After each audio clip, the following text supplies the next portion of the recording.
But when you pass away, how do you plan to leave your Bitcoin to your heirs?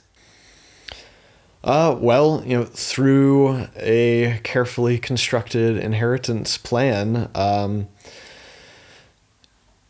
I haven't thought about it too much because I think I've still got a ways to go, and we won't go down this rabbit hole, but I'm also big into like longevity and biohacking stuff, and so I'm optimistic that if I can take care of myself for a few more decades, then medical science will continue to progress. That hopefully we'll be able to live well past 100, maybe even 150, if we were able to essentially regenerate ourselves at a cellular level.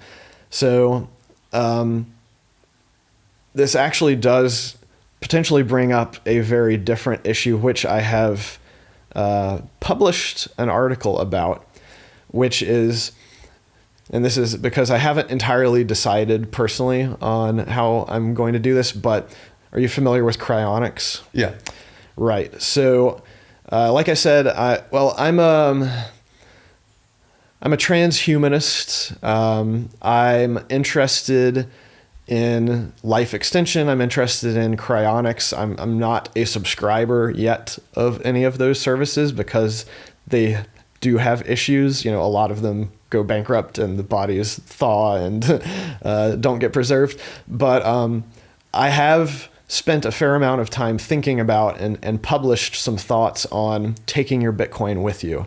And by which I mean the security ramifications of how would you secure Bitcoin if you were cryogenically preserved, and doing that under the hope that, you may be thawed out in hundreds or even thousands of years, depending, of course, on how long it takes the technology. And this essentially gets you into even crazier, extreme edge case game theory than the inheritance stuff. Because if you think about it, your body basically goes into a trusted third-party custodian. So, I've talked to a number of people about this, and the most common thing people say is, "Oh, I'll just memorize my seed phrase." And I'm like, no, you have to assume that the company that thaws you out can scan your brain and extract all of the information from it. So that's not going to work.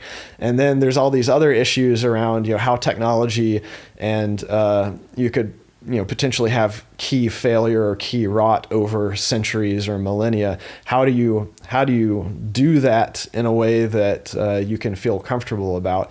And I actually suspect that the answer is going to come down to family and actually instilling values within your family to create a sort of trust chain of generations. And what I mean by this, and there's actually this concept in the cryogenics community. What did they call it? I think they call it the domino of love or something, and I might be butchering that. But the idea is that you get frozen, what is the incentive for anybody to thaw you out, especially 1,000 years in the future where you probably have no marketable skill set. You have no real use to society other than as a historical artifact. So this is another game theory issue. So the domino of love theory is, you have children, you instill in them the values that you have and do the best you can to make sure that they love you and they want you to be around. And then hopefully they do the same with their children, they do the same with their children.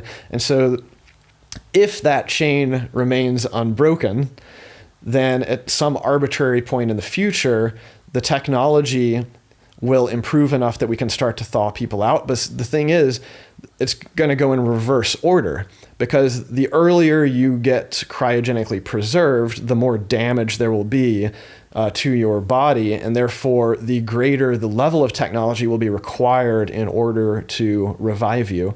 So it's actually, you're not going to be revived first. It's your great grandchildren will be revived first. Well, why are they going to get revived? Well, it's because their children are still alive and they're like, hey, I want to bring my parents back. And so then once they're back and the technology progresses, then hopefully they say, oh, I want to bring my parents back. And then that chain goes all the way back, hopefully, optimistically, so that eventually your children get thawed out and the technology progresses and they thaw you out.